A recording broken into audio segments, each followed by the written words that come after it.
أغرب 10 قوانين في كندا. كندا مثل كل الدول لها قوانينها وأنظمتها، لكن هناك بعض النصوص القانونية الغريبة التي يجب الالتزام بها ولا يجوز خرقها على الإطلاق. إليكم 10 من أغرب القوانين الكندية. لا يجوز للمواطنين في مقاطعة ألبرتا الكندية طلاء السلم الخشبي. يمنع الصباب باللغة الفرنسية في مدينة موريال، ثاني أكبر مدن مقاطعة كيبيك الكندية، واللغة السائدة فيها هي الفرنسية، لذا يمنع الصباب باللغة الفرنسية بها.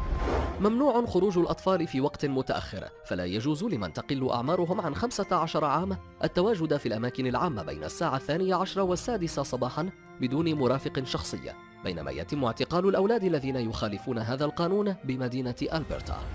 ممنوع السباحة دون ملابس، فعدم الاحتشام في الأماكن العامة ممنوع في كندا، وتحديدا في مدينة بانكروفت، فهناك قانون خاص ينص على عدم السباحة دون ملابس. رفع الصوت مخالف للقانون، ففي مدينة بتروليا لا يسمح بالصراخ أو الهتاف أو حتى الصفير بصوت مرتفع في أي وقت من اليوم.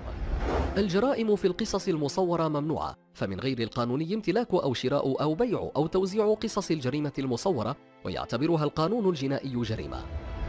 يمنع نقل كميات كبيرة من الكحول من قبل الأفراد، فقبل عام 2012 كان محظورا نقل أي مشروبات كحولية بين المقاطعات دون تصريح قانوني. يمنع بناء رجل ثلج كبير، فبلدة سوريس التابعة لجزيرة الأمير إدوارد يمنع فيها بناء رجل ثلجي يتجاوز طوله 75 سنتيمتر. يمنع تركيب صفارات إنذار للدراجات الهوائية، ولعل هذا القانون هو الأقل غرابة والأقل منطقية في أونتاريو. ولا يجوز وضع صفارات للدراجة ولا يجوز استخدامها، فقط يسمح باستخدام الأبواق العادية. يمنع استخدام الكثير من العملات المعدنية، وقد صدر في كندا عام 1985 قانون يمنع الشراء بكميات كبيرة من العملات المعدنية. يمنع طلاء المنزل من الخارج باللون الأرجواني، وذلك تحديدا في ضاحية كانتا التابعة لمقاطعة أونتاريو، ومن يقوم بخرق القانون عليه دفع غرامة مالية.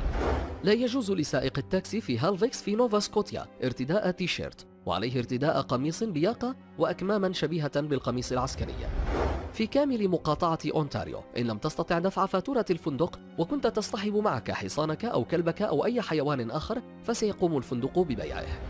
في هاي ريفر في الأقاليم الشمالية لا يسمح بسير مجموعة الكلاب المربوطة بحبال على ممر أو ممشى، فيسمح لها بالسير في مناطق مخصصة.